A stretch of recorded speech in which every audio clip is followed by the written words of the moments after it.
오프라 윈프리를 아시나요? 우리나라에는 세대 간의 갈등이 있기는 하지만 인종차별에 비하면 아무것도 아닙니다. 요새도 심심치 않게 뉴스에서 백인 경찰이 흑인에게 총을 쏘아서 문제가 되기도 하잖아요. 아마존에서 당일 배송이란 흑인 지역은 아예 해당 사항이 없고요. 몇 년 전에 유행했던 포켓몬스터도 흑인 지역에는 아예 한 마리도 살지 않았다고 합니다. 더 멀리 올라가면 1850년대에 미국의 남북전쟁이 있었습니다. 우리는 링컨이 노예 해방을 했다고 배웠는데요. 그때 링컨이 완전 휴머니스트여서 인간적으로 흑인들이 너무 불쌍해서 노예를 해방시켰을까요?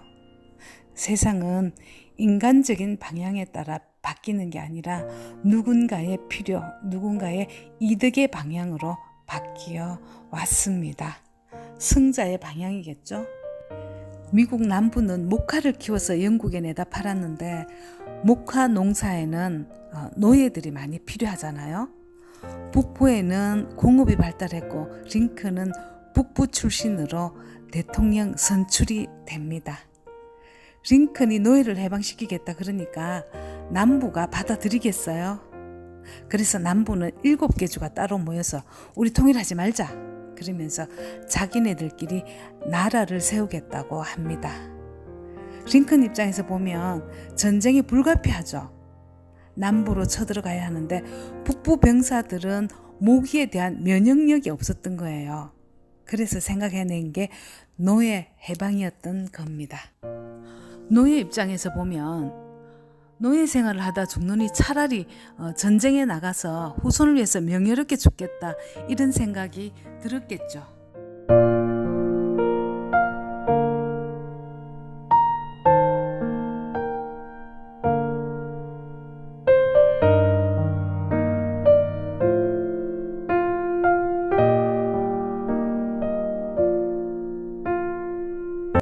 제가 이 책 이야기를 하면서 남북전쟁까지 저 멀리 있는 이야기를 데려온 이유는요. 오프라가 남부 출신, 그것도 남부 중에서도 흑인 차별 정책이 가장 오랫동안 남아있던 미시시피주 출신이라는 겁니다.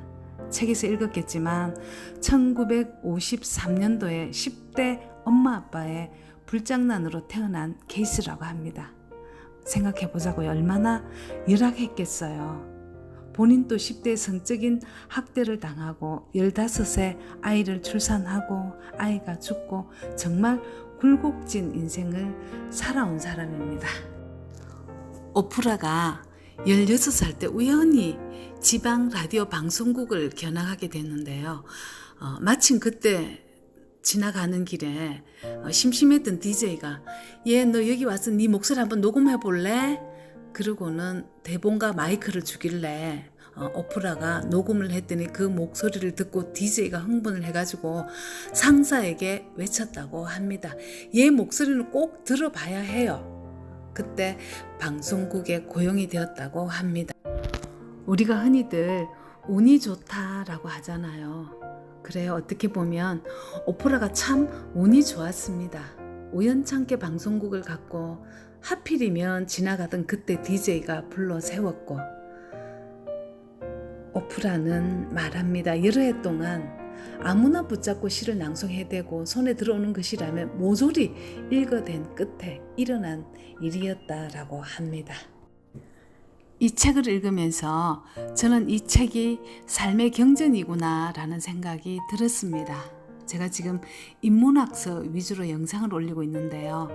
인문학서에서 자주 언급하는 말은 다 비슷합니다. 당신은 누구인가? 지금 현재 이 순간을 살고 있는가? 감사한가? 긍정적인가? 늘 깨어 있는가? 책을 한두 금 띄엄띄엄 읽을 때는 별 생각이 안 들지만 자주 읽다 보면 뇌가 바뀝니다. 감사한 걸로, 현재를 사는 걸로, 긍정적으로 깨어있는 걸로.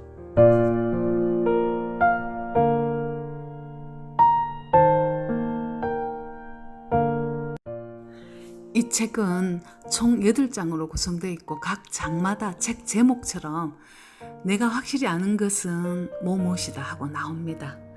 인종차별이 가장 심했던 미국 남부의 미시시피주에서 태어나서 재래식 화장실을 사용하던 흑인 아이가 자라서 미국뿐만 아니라 세계적으로 영향력 있는 인물이 되기까지 얼마나 지난한 과정이었겠어요. 그 과정을 온몸으로 지나온 오프라의 이야기 중에서 가장 많이 언급된 것이 지금 이 순간을 살고 있느냐였습니다. 그 다음에는 자기 자신의 가치를 자기가 인정하느냐, 남이 인정하는 것이 아닌 내가 인정하는 주체적인 삶을 살고 있는가였습니다. 그리고 얼마나 감사하느냐였습니다. 오프라는 10년 동안이나 감사일기를 적었다고 합니다.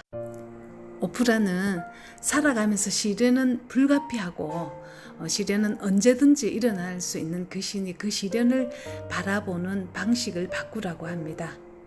시련 앞에서 시련의 의미를 찾아 성장할 것인지 아니면 내 팔자는 왜 이러나, 나는 지질이 복도 없네, 이런 마이너스 언어를 사용하면서 물러설 것인지, 그건 철저하게 자신의 선택이라고 말합니다.